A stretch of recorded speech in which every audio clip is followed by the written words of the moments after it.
শুভ সকাল, শুভ নববর্ষ সবাইকে। আজকে সকালবেলা তাড়াতাড়ি ঘুম থেকে উঠে স্নান টান করে লাইছি।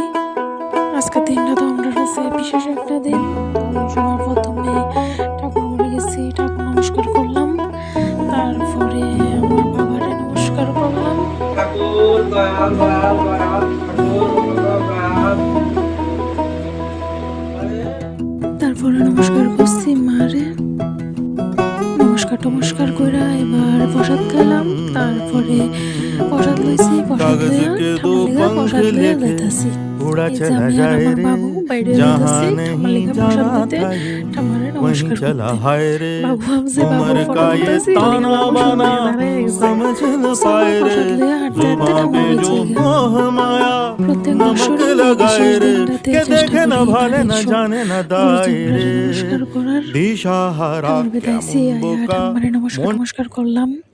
তারপর গেলাম ভাই তারা করে। তো ভাইয়ে কয় মিষ্টি খাইতাম, তো আমি আবার বেশি মিষ্টি খাইতে পারি না, তো বেশি না একটু কদ্দুর খাইছি। তারপর ভাই ছোট ভাইটির থেকে জোর জবরদস্তি করে নমস্কার লইলাম। করতে চায় না, তারপরেও জোর করে নমস্কার লইছি। কিন্তু যাই হোক, দুঃখের বিষয় আমার কাছে দক্ষিণা চাইছে, আমি দক্ষিণা দিতে ব্যর্থ হইলাম, ব্যর্থ হয়ে বাইতায় পড়ছি।